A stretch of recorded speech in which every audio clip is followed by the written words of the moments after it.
Bonjour à tous. Nouvel épisode de notre podcast sur la problématique des enfants en situation de rue à Kinshasa. Cette fois-ci, on revient avec le témoignage d'un enfant. Il s'agit de Lumière, qui a 16 ans et qui a passé beaucoup de temps dans la rue, puisqu'il y est resté 4 ans. Vous allez voir, on a bien discuté avec Lumière, et il va vous parler de son histoire et aussi de ses projets. Bonjour Lumière. Bonjour. Est-ce que tu peux te présenter s'il te plaît? Oui. Bon, moi, je m'appelle Lumière Kololo. J'ai âgé de 16 ans. Et tu habites où? J'habite à l'OCPR. D'accord. Et alors Lumière, je crois que tu voulais nous raconter un petit peu ton histoire. Quand tu étais petit, comment ça s'est passé? Bon, quand j'étais à la maison, j'étais bien. Parce que ma grand-mère, elle a 5 filles. Ma mère, elle est 3e. Alors, quand elle avait commencé à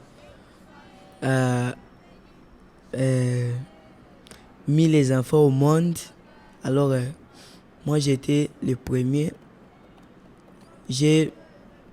On est 5, mais moi je suis le premier et j'ai 4 mes petits frères. Alors moi, bon, ma mère, elle était vraiment, je sais pas comment je peux dire, elle était avec 5 garçons, 5 papas. Donc, alors, chaque enfant a leur papa, a son papa. Alors, moi, je suis le premier. Alors, depuis que je suis né, je n'ai pas encore vu mon père. Alors, je ne sais pas aussi les noms. Lumière m'explique ensuite que quand il avait 10 ans, sa mère a rencontré un autre homme qui lui a proposé de partir dans une autre région, à l'extérieur de Kinshasa. Après, elle m'a dit que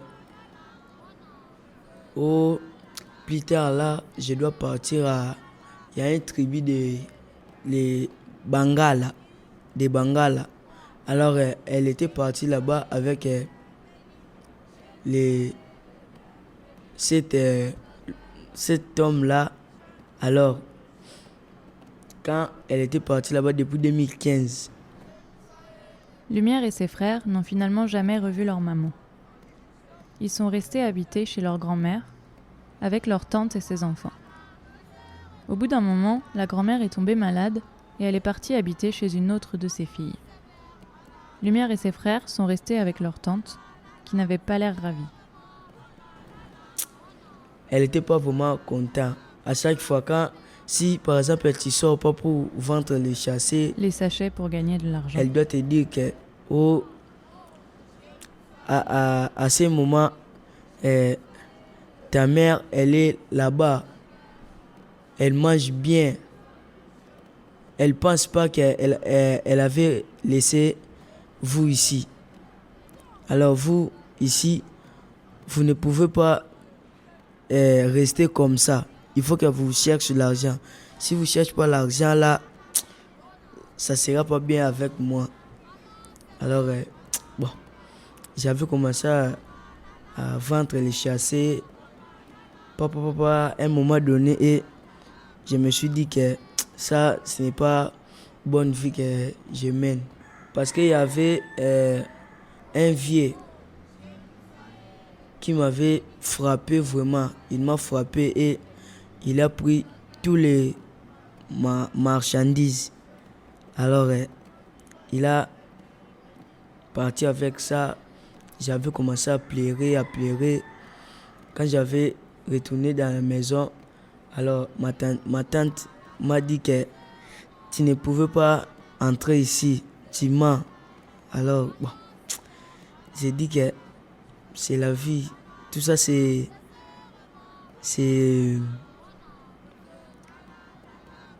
bon, nous à Lingala, on appelle ça l'étape. C'est l'étape de vie. Donc, ça doit passer. Ça sera déjà passé. Donc, j'avais commencé à faire comme les pousse-poussières. Quand j'ai vu quelqu'un qui pousse les bourrettes. Les brouettes pour ramasser les déchets. Je viens aussi aider. Et après, peut-être il doit me donner 500 000 francs. Donc, je pars à Pascal, 6h jusqu'à 20h, je rentre. À chaque fois. Tu avais quel âge à ce moment-là? Là, j'étais à... Parce que c'était à 2000... j'avais 10 ans. C'était à 2015. Alors, quand j'avais commencé à vivre là-bas, bon, je me suis dit vraiment ça, ce n'est pas une bonne vie. Là, c'est pour cela que j'avais quitté la maison. Pourquoi tu pensais que ce serait mieux en quittant la maison? Parce que j'étais vraiment, pas vraiment enfant de la rue, mais comment je peux dire? J'étais vraiment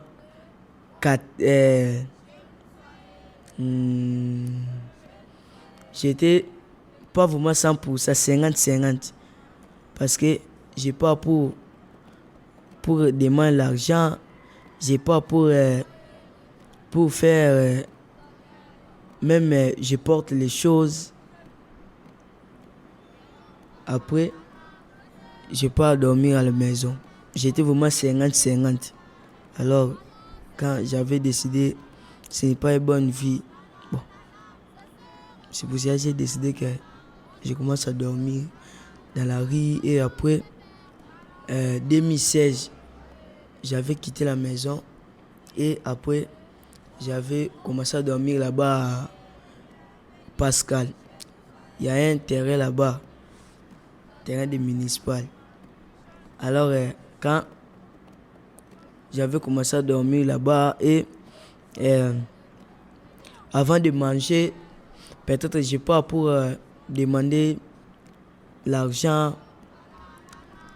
Si par exemple, je pars pas pour demander, je pars pour ramasser les arachides dans le marché de la Liberté. Je pars pour ramasser ça. Si je ramasse ça, après, je vends très cher. Alors quand je prends cet argent-là, je mange. D'accord. Donc au début, tu vivais dans la rue en vendant des arachides, donc des cacahuètes. Et ensuite, tu as fait d'autres choses? J'avais quitté à Pascal. Je me suis dit, je viens à Kimbuta. Il y a un couloir là-bas à quartier 1. Ça s'appelle couloir Kimbuta. Il y a beaucoup de bars là-bas. J'avais commencé à dormir là-bas. Alors là-bas, pour manger, je fais si quelqu'un mange, je viens chez lui, je le regarde jusqu'à qu'il doit terminer. Après, je viens pour demander la nourriture. Si il a laissé, si il n'a pas laissé, peut-être il peut me donner 1000 francs, 500. D'accord. Et ensuite, tu as fait quoi? Alors, il y a un papa qui m'a aimé. Il m'a dit que tu es vraiment bien. Et il m'a donné 5000 francs pour que je commence le commerce de faire les cirages. Alors, quand j'avais commencé à faire les cirages, je cire les gens. Et j'avais quitté là-bas. Je vais venir ici à Sipé à Lemba. En 2018. 2018, je suis ici. 2019, ici. Et tu étais tout seul ou tu étais avec un groupe? Non, j'étais tout seul. Parce que si c'est ça aussi que moi, j'aime pas. Parce que si j'avais les groupes, alors j'aurai les blessures. Alors, je dois fumer, je dois boire beaucoup l'alcool. Alors, c'est pour cela, moi-même, je ne veux pas ça. Et après, quand j'avais quitté là-bas, j'avais commencé à faire les cirages. Alors, il y a aussi les groupes des les enfants de la rue qui m'avaient volé les choses. Alors, quand il m'a volé les choses des cirages là, j'avais commencé à pleurer et j'étais tombé malade. Alors, j'avais demandé les centres. Donc c'est comme ça que Lumière est arrivé à l'OCPR. D'abord au centre ouvert, puis ensuite au centre fermé. Quand il est arrivé, il a pu participer d'abord à des cours d'alphabétisation pour se remettre à niveau en français, en lecture, en écriture. Et ensuite, il a enchaîné avec une formation en menuiserie, qu'il a terminée il y a quelques mois. À la fin de cette formation, il a trouvé un professeur qui lui a appris à se servir d'une machine qui était disponible au centre, qui s'appelle la scie à chantourner, et qui lui permet de faire des petits objets d'ébénisterie très fins et très précis. Et alors ça, Lumière, ça va te servir à quoi? Alors, l'atelier, ça va me servir parce que jusqu'à maintenant, ma tante là, il m'a demandé pardon, j'étais pas au courant. Bon, je ne pouvais pas faire ça. Bon, si tu peux me pardonner, bon, je lui ai dit, c'est l'étape de vie, bon, c'est fini. Et après, maintenant, parce que nous, maintenant, on est à Kassangou là-bas, frontière des Bas-Congo. Donc ta famille habite maintenant juste à l'extérieur de Kinshasa. Alors là-bas, c'est quand même un village. Alors je ne pouvais pas travailler. Là-bas, il n'y a pas de l'atelier de menuiserie. C'est pour cela que j'avais demandé chez Frère Léon, il est directeur de l'OCPR ici, directeur des activités. Je lui ai demandé si je peux rester ici pour l'autonomie. Il m'a dit ok, mais maintenant il n'y a pas d'argent. J'avais débrouillé jusqu'à que... Bon, j'avais pas trouvé vraiment solution. Je me suis dit, je dois rester comme ça. Mais j'étais vraiment sûr que je dois réussir. Alors, eux aussi, ils m'ont envoyé Delphine. Elle m'a dit que... elle m'a parlé de la télé ici, de si à chantonner, si je peux commencer à produire les choses pour qu'on vend dans les couvents. Alors j'avais dit ok. Première fois, j'étais pas vraiment, quand j'avais commencé à faire, j'étais pas vraiment sûr qu'on doit vendre ça. Mais première fois, j'avais vendu $40. J'étais vraiment dit gloire à Dieu. Et maintenant, il y a plein de commandes donc. C'est un peu ça. Alors c'est de l'argent là, Frère doit garder ça pour m'aider pour que je sorte à l'autonomie. Donc, c'est un peu ça. C'est un très beau projet. Alors l'autonomie, le principe, c'est que pour des jeunes qui ont terminé leur formation professionnelle, mais qui n'ont pas pu être réunifiés en famille pour diverses raisons, l'OCPR décide de les soutenir encore pendant 1 an en les plaçant dans des foyers de 2 ou 3 jeunes et en les soutenant financièrement, c'est-à-dire en payant le loyer et la nourriture, le temps que ces jeunes puissent vraiment se lancer dans la vie active et devenir autonomes. Le problème, c'est qu'actuellement, l'OCPR n'a pas de financement pour ce projet d'autonomie et c'est pour ça que Lumière a proposé ce fonctionnement-là pour financer finalement lui-même son autonomie. Et tu nous as pas dit, Lumière, mais tu as d'autres talents aussi, non? Bon, alors c'est pas vraiment... J'ai remercié vraiment Dieu parce qu'il m'a donné les curiosités et les capacités et les talents aussi. Bon, j'avais commencé à faire l'activité l'IPKPK. J'ai fait le théâtre et aussi on m'a inscrire. Il y a un endroit, ça s'appelle Compagnie théâtrale des intrigants à Cartier là-bas. Alors j'avais commencé à faire les stages là-bas. Alors on m'a formé comment tu peux faire le théâtre c'est quoi, comment tu peux faire ceci, cela. Et à la fin, on nous a donné le brevet. Bravo. Alors vraiment, Lumière, merci beaucoup de nous avoir partagé toute ton histoire. Et puis on a pu découvrir aussi tes nombreux talents. Peut-être que tu vas recevoir des nouvelles commandes pour ton atelier. Et alors avant de terminer, est-ce qu'il y a un dernier sujet dont tu as envie de nous parler ? Pour donner un peu les conseils chez les parents. Ah, tu voudrais dire quoi alors aux parents ? Alors je voudrais dire que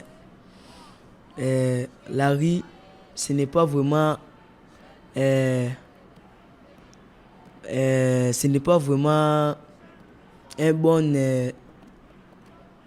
bonne éducation ou protection. Bon, pour les parents, vraiment, comme j'ai un témoignage que je peux dire, tu m'appelles enfant de la rue, mais ça n'est pas la rue qui m'a mis au monde. Tu me traites d'enfant sorcier. Tu fais de moi la cause de tous tes maux et tu te crois sauvé. Tu m'as bâti, humilié, abandonné et tu te dis responsable. Alors, s'il te plaît, réfléchis.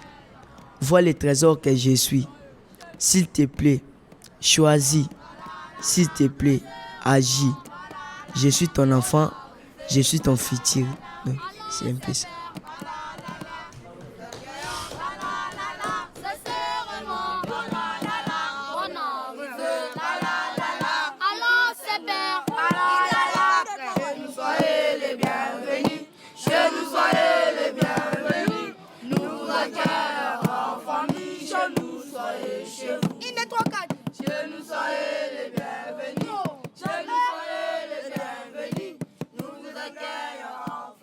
Chez nous, soyez chez vous.